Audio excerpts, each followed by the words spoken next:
Hi and welcome to Counting Coral Chats. I'm Jolyon Collier and I will be your host for today's interview. Here at Counting Coral, we like to reach out and interview people from all walks of life. Some folks are about ocean conservation and others can be marine biologists, scientists, and just your average person doing extraordinary things. Hi and welcome to Counting Coral Chats with Sean Davey. Hey, how you doing, Sean? You all right today, mate? Yeah, pretty good. I'm in Hawaii. Can't be that bad. Oh, well, you lucky devil. What can I say? Yeah. I'm in Arizona in the middle of the desert. So, I'm sure it has its appeals. yeah, it does. Yeah, it does. So I just want to let the audience know a little bit about you. So you're born in Tassie in Australia.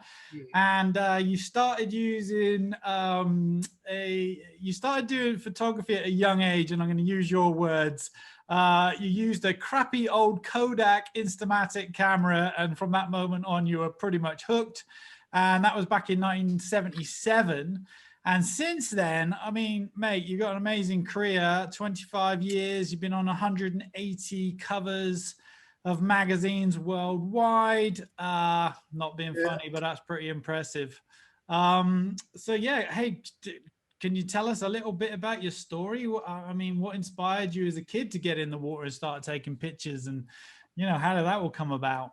Well, as far as taking the pictures, I was living in Sydney, typical surf grom, come running, come home from school every day, grab surfboard, go for a surf.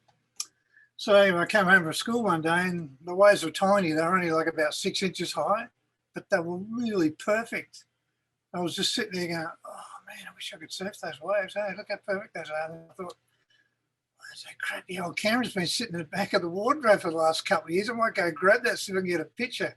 Someone might, take a picture and show my mates and tell them it was bigger, right? So anyway, I went and got the camera and got back down. And actually, I had the gift of what's the word? When you frame a picture, you automatically know where to sit to get the. I had that already. I just had that, so I got my camera. I got down really, really low and shot the picture almost on ground level of this little wave. And because I shot it from a low level, all my friends thought it was a lot bigger. And they're like, "Oh, how come there's no one out there?" Well, it's not that big. It's only like 6 inches. But anyway, so that's what started. Me shooting pictures.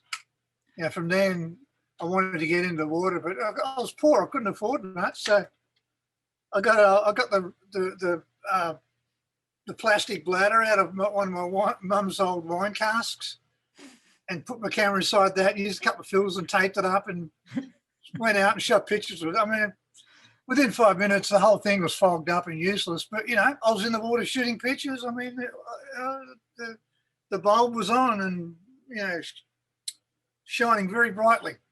Well, and, that's the ingeniousness of an Aussie. I think you guys are pretty, ingenious characters. And what they say, necessity is the mother of invention. That's it. You're absolutely right. Yeah. And this was back in the 70s. So, there wasn't exactly a lot of opportunities to go get in underwater housings or, not too many cameras. Pretty rough. The go-to item back then was the Nikonus 3. Right. Really, really good camera. Still by today's standards. I wish they'd make a digital one. They're so good. I shot a bunch of covers on those things too. They're pretty good cameras, but that was the camera to have back then if you wanted to get in the water. So when did you first decide that this was for you? I mean, obviously as a kid, that's passionate, it's fun, it's cool, but then, you want to go into professional photography and, can you walk us through that? I mean, what was that transition like? You're in Tasmania and... I wasn't really trying to be a professional. I was just following a passion, really, and it just kind of fell into place around me as I went. I mean, there was plenty of times where I hardly had any money in the bank, and how am I going to pay this month's bills? And a check would always turn up in the mail. I mean, it was like that.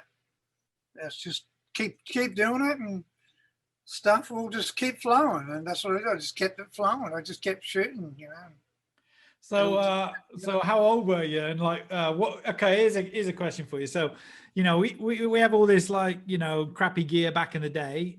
How old were when you started like really scaling it up and getting the nice cameras and, you know, the nice housings and really taking that serious? Probably early mid-20s back then. Right. You know, yeah. Well, like I said, I went with the Nikonus for quite a while, till about the late '80s when I started putting SLRs into waterproof housings and stuff and getting it real serious, you know. And of course, that's by that time I was getting a lot of stuff published too, especially, you know, in the Australian magazines.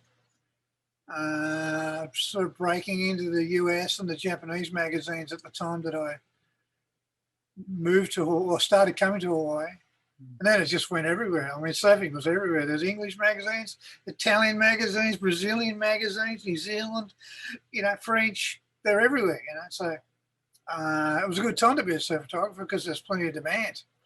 Whereas you fast forward to today, and there's not even 1 in 10 magazines left. I mean, they've just faded out because the millennials aren't interested in magazines. They want to see it all now. They want to see it on the phone, you know. They want it now. Now. There's none of this waiting 2 or 3 months for a magazine. And so consequently, I remember saying back in the day when I could see all this coming, I'm going, well, the only magazines that are going to survive are the ones that aren't talking about the news. They're the ones that are just publishing interesting, eclectic articles, you know, that aren't time sensitive.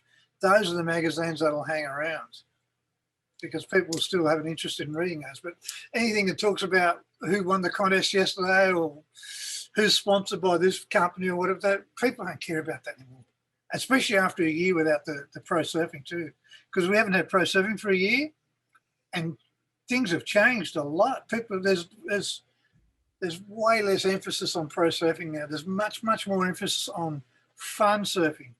Like the surf industry, it's on its knees right now. It really is.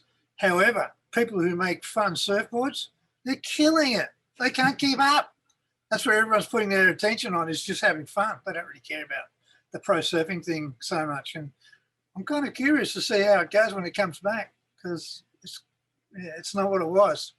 Yeah, there was a post a few weeks back, you know, the surfer magazines finally stopped producing. It's one of the oldest surf magazines on the planet, and it's just done. So, you know, they're gonna have to transition onto online stuff. But like you said, the surf industry is pretty much on its ass right now. Yeah, Surfing and Surfer used to be the 2 biggest magazines in the world. They were both American mags. They both ended up being bought by the same publisher who had no idea. He closed them both.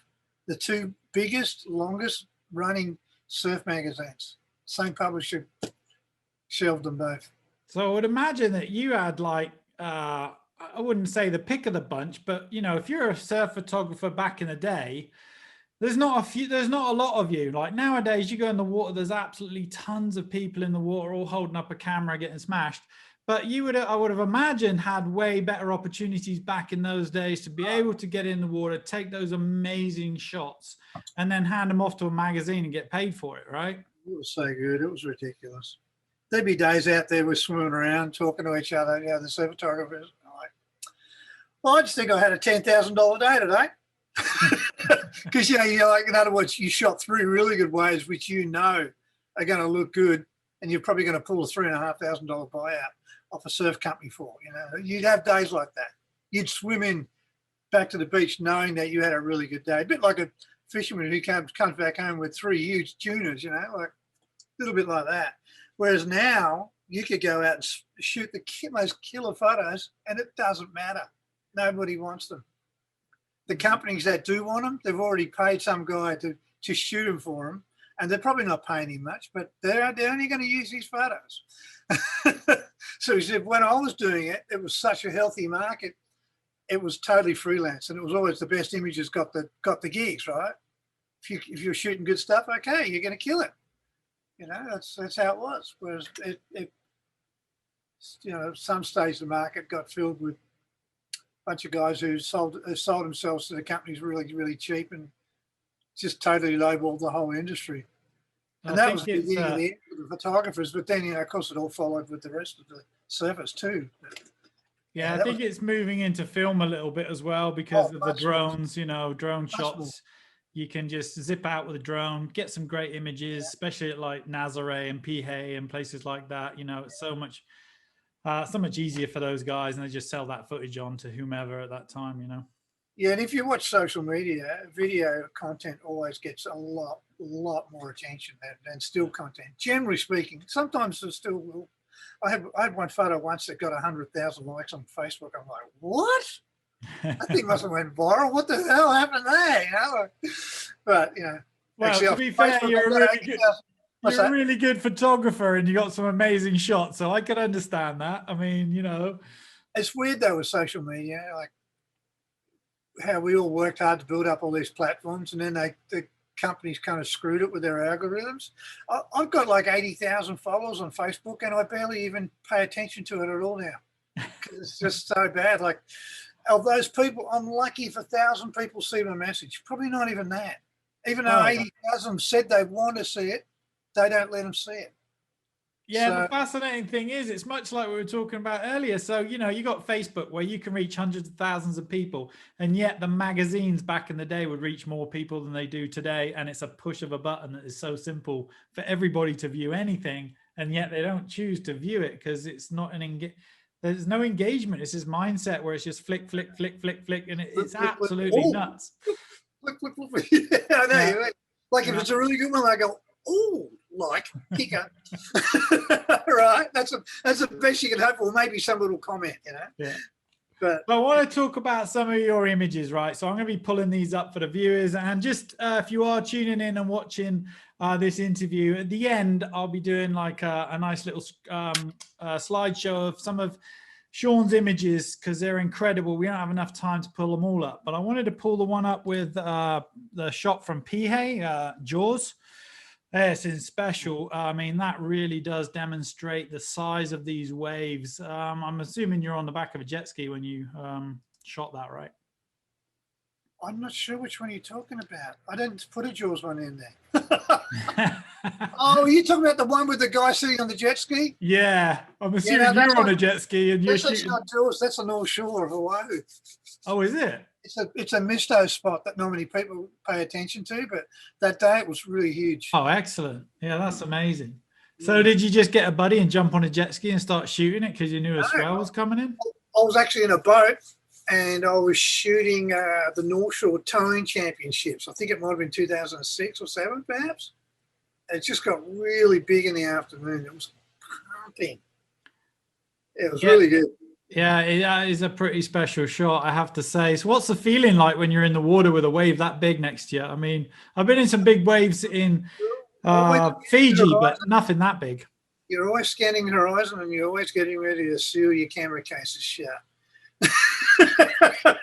In case you need to jump overboard. I've seen it happen. I was in Tahiti back in maybe 2001. And there was a boat sitting kind of inside of us. It was a little bit foolhardy for him to be sitting there, but I think the photographer was trying to block the other photographers a bit. Anyway, this bigger wave came out of nowhere and caught them inside. And their boat went up the wave vertically. He jumped off the boat holding his case. The boat got over, and then the motion of the wave sucked it back over upside down. And the photographer who jumped off, his girlfriend was in the boat, and we were all worried that she died or something. But she came up. The next day, she was in our boat. And I remember one stage, the engine on our boat went like just a little bit, right? She jumped straight overboard. She didn't get out of there. Well, I can't blame her for that, to be fair. So, if you want later, I'll send you that picture so the viewers can see it if you like. Oh, yeah, that'd be brilliant. Yeah, that'd be brilliant. I appreciate that. And then, so, you know, obviously you jump in the water. You've been surfing surfers for ages, but then you've given us a few pictures of, like, you know, there's a shell on this beach and the lighting is incredible. And there's this little bit of foam popping up onto the beach next to this red shell. And it's absolutely spectacular shot. How big is lighting in your world? Obviously, photography is amazing, but lighting is everything. So I often get up in the dark because I'm chasing the light. And a lot of the times I'm leaving the beach. I'm leaving the beach as the sun hits the beach because I've already got the shot I want. Right. But that one I called it foam comforter. In America, here in America, what they call the thing you put over your bed, they call it your comforter, right? Yeah. Yeah, because we call it a doona in Australia. But I call that one foam comforter because it's getting ready to cover up the shell, so it can go. It's a lovely shot. And so you're at the crack of dawn, it's, the sun's just peeking up. There's not a lot of surfers in the water at that time, so you're not getting that light quality then. If you're shooting surfers, are you having to wait till the sun goes down for the same process, that, the magic light period? There's always surfers out here. There's always someone surfing somewhere. But usually when I'm shooting surfing, I'm more often than not, I'm shooting a friend of mine or someone, a surfer for somebody. Because I generally don't shoot too much surfing these days, simply because I have to pay bills, and it doesn't generally pay the bills these days. But yeah, I'll still shoot it from time to time. Yeah. No, yeah. I mean, you're not going to pay the bills shooting for surfers anymore. It's just not going to happen. Like it used to. No. Right. So how do you pay the bills? If people were interested in buying some of your art, do you have like an online thing? Do you do canvases? What do you do? Well, I've got a big Epson P9000 printer here in my office, and I can print prints to as big as 44 by 120 inches. So I can cover a lot of sizes with that thing, and that's what I do. I just print fine art prints and canvases, and I'll show something on Instagram, and someone will see it and contact me. Everybody has their own idea how they want it to look. And the good thing about printing them myself is every time I print something, it's a custom print. So if they've got they have like a very, very particular measurement that they want, no problem. I can do that. There's no skin off my back. No problem at all. I'm all about quality and service. So I only use really good quality materials and service. Like the old days when people didn't charge for the extra bits. Like, oh, you want that service, or you want a 2-day service? Yeah, you got to pay for that. Oh, you want this? You got to pay for that. I'm not like that. I try to give everybody a good deal and give them great service because that's what people remember. I agree with you. I mean, I've built my entire business model on that. It's like, you show up when you're going to say you're going to show up. You do certain things that you said you're going to do, and you'll have a customer for life, and people respond to that. And I think you're right. Connecting with the artist is really important. People love to do that. They love to do that. I agree with you. A simple conversation on the phone, because like to your point, they could have a hallway that's not 48 inches, it's 43 and a bit, you know what I mean? And then they need a frame this size. So you can just crop it and cut it to that size and ship it off to them, right? I mean, that's how you do it. What I typically ship most of my canvases and prints like in shipping tubes, or like I've got one here. It's in the tube already, but I've also made an extra layer around it because it's Christmas and shit gets crushed. So that's going off to Australia after I finish here. I'm going to take that down to the post office. But that's a couple of large canvases that somebody just ordered, a 72-inch and a 60-inch. I love printing up the big stuff. I don't know. I even offer discounts to people to buy the big stuff because I want them to have big pieces in their homes. Oh, absolutely. Yeah. I mean, I've just pulled up an image of it's like a sandy beach, and there's these little foam balls popping up with a beautiful tube in the background. I mean, I'd have that on my wall all day long. I mean, it's incredible. What kind of camera settings do you need to catch like foam balls doing that? Fast shutter speed. What is it? A shutter speed fast? Yeah, really fast to capture the droplets like that. Yeah. Is it on a tripod or are you holding it? What's that? You on a tripod or are you holding it? I'm typically, that's a pretty low angle right there. So yeah, I'm pretty low down. So you're just going click, boom. Wow. Is that in an underwater housing just in case the surf comes up and smashes you? No, but sometimes I do. You just kind of hold the camera up and take a beating, right? There's some I do that with, there's some I use a housing. It all depends on the day and how far away it is from me. And how quickly I think I can react. Because like if I'm on the land and I can, I'll always try to avoid using a housing because it's an extra layer of something between the, you know, the sensor and the, I want to get the quality as good as I can. I'm all about quality. So speaking of this image, is this like a shot list that you've come together to say, hey, this is what I'm going to go after today, or are you an opportunist? Say again, what was the question? I said, so like speaking of like an image like this, do you go out your way to create a shot list to say, I'm going to go to the beach at this time because I know it's the best light. This is what I'm going to capture. Or you're more of an opportunist with a camera in your hand going, that's brilliant. Let me snap It's a it bit on. of both, to be honest. Often I'll go somewhere with an idea in mind and very particular idea that I want to go and capture. But often the best images, they come to me because I'm there. Like a good example was I was at the beach one morning. I was shooting from the water. I was looking across the water at the sun coming up between the palm trees. But behind me, there was a shell break going on with a rainbow above it. I'm like, oh, that's pretty cool. I'll just shoot that too, you know. Like, and that was the star image from the session, you know, just because I happened to be there. Yeah, so yeah, often the best shots, they just come to you. You're not expecting them; they just come to you.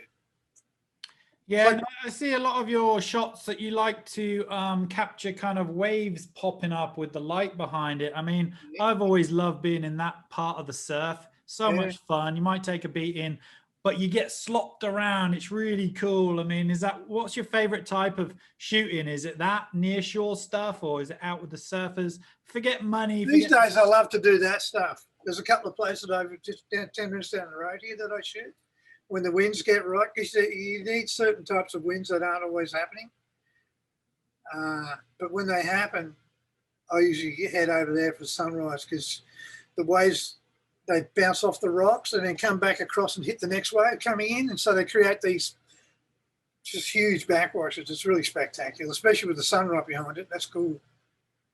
Yeah, it's amazing stuff. I think you've produced some video content that I'll throw up while we're talking so people can see you in action doing that. Oh, yeah. It's pretty fun. Yeah, that was kind of a nice day, that one. They were really happening on that morning.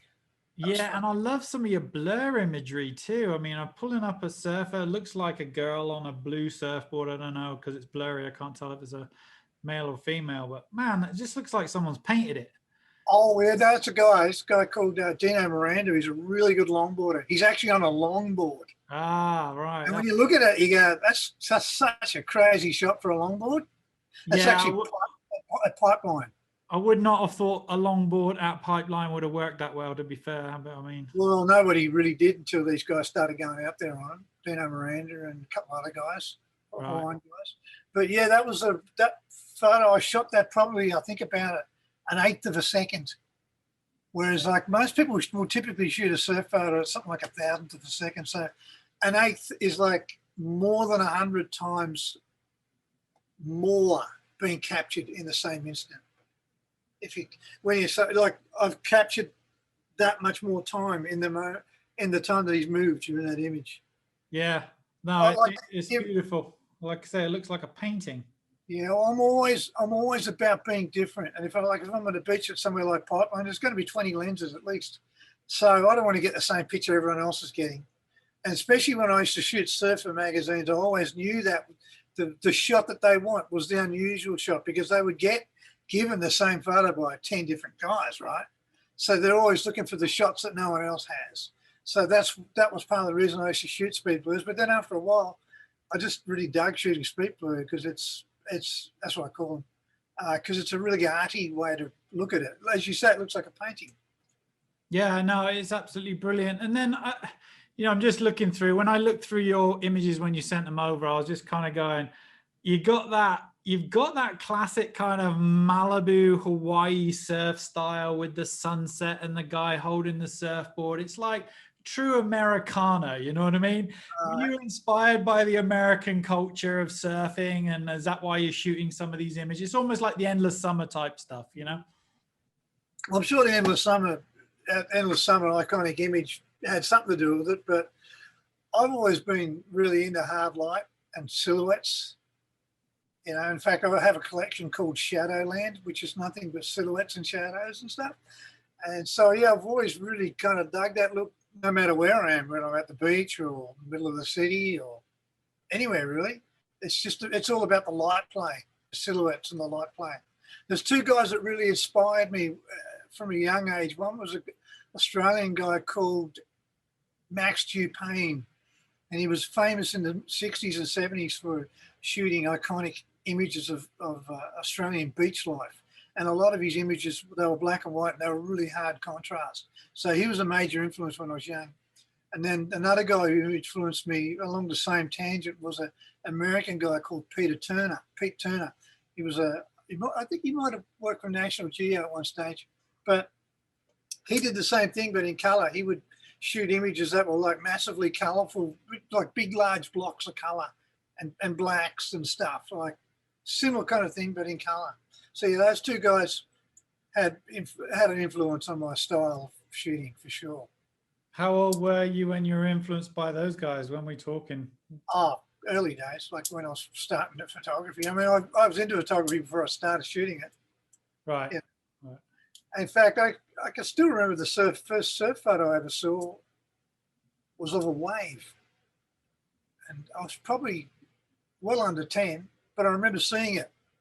Someone had cut it out and stuck it on their wall. That's actually a wave on Kauai. Yeah. Actually, the first time I ever went to the beach was a really scary thing, because I think I was about 3 years old, and I'm a triplet, two older brothers as well. So anyway, Mum was taking us all down to the beach one day, and she said, you guys all stay on the beach here. So she went into the water, and a wave came up and broke over the top of her. But to me, it looked like the wave ate her up. Like it looked like, oh, the ocean just opened its mouth and ate her. I'm like, what? Because the first time I'd ever seen waves, right? But it didn't put me off the ocean. I always had an affinity for the beach and the ocean. Yeah, I mean, that was an exciting thing as a kid, you know. You're obviously in Hawaii. Is that your playground predominantly nowadays, or you still travel? No, I don't travel as much as I used to, because I simply don't really need to. No, you don't need to these days. Although I do miss it. I miss seeing cool new places. Yeah, I used to travel a lot. When I worked with the magazines, I'd always be going new places. But I'd be just as happy living back in Tasmania. You know? It's beautiful down there. Yeah, I've heard nothing but beautiful things about it. I've met a lot of Tassie guys just saying you've got to come down. The surf's amazing. Little cold. Different kinds of waves down there. It's crazy how good the place is. So you've got a couple books you've been doing as well. You got one, This is the King Island. What could you tell us a little bit about the book? Yeah, that's the only one that I've got that's still available. It's called, you can get that if you want to see it, you can Google it. Just type in, just Google Sean Davey, This is King Island. It'll take you to the book on the Blurb website. But King Island's actually a place that I've visited 17 times since 1992. And so over the years, I built up quite a good collection of imagery from all the trips. And every time I'd go there, people would say, "Why don't you put out a book? We'd really like to have a book on the island, you know." So I did. I think they ended up buying over 500 copies of it. But yeah, I mean, it's a good little book. I love it. It's the only one that I actually published myself. The other two books were published by other people. And that is, could you tell us where King Island is? What is it actually, an island called King Island? Yeah, it's actually located in Bass Strait, which is between the mainland of Australia and Tasmania. It's on the west side of Bass Strait, halfway between Tasmania and Melbourne. Yep. And it's basically it's basically a huge farming community. That's what it is. It's all just farms and country folk. It's nice. The beaches there are just beautiful, and the waves are great. And yeah, it's just a really nice place. I mean, I could live there. I could retire there. Yeah, it would be nice. In fact, since I've been there they've built 2 golf courses on the island, which are both of them are supposed to be in the top 10 golf courses in the world. So you're thinking of retiring there and playing golf, hanging up the hat? I guess I could, yeah. But I remember because the King Island's world famous for its beef. It has some of the best beef in the world. And the company got bought by, I think it might have been a Chinese operation, bought them out, or was Korean. And so and they were worried about losing the King Island brand. And I said, well, you guys have got such a beautiful island here. What, you're only a half-hour flight from Melbourne, one of the biggest cities in Australia. You guys should be like doing stuff to attract people to the island. And so someone obviously took that to heart and built the golf courses.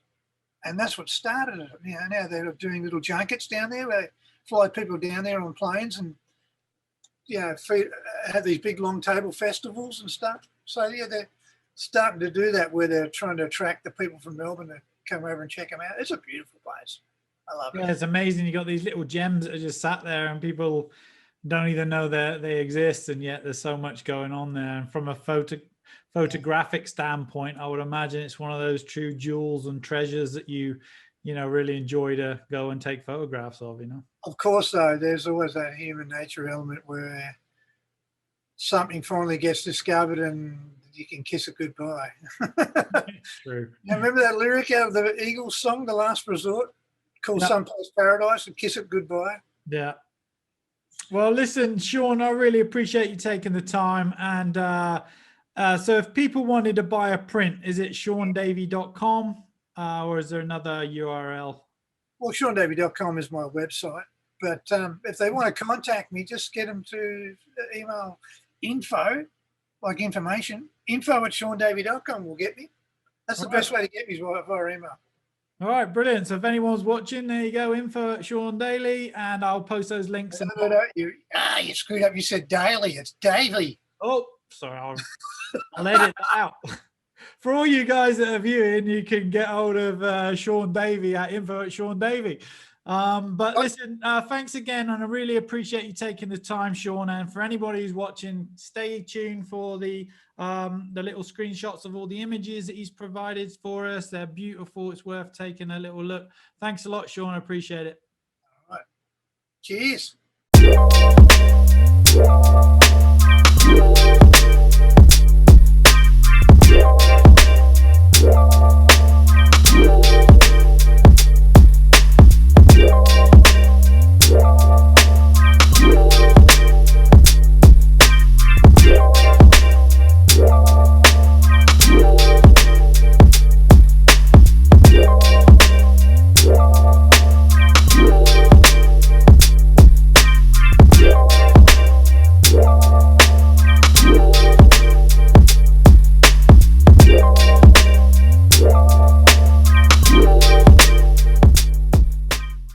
Counting Coral relies on public support.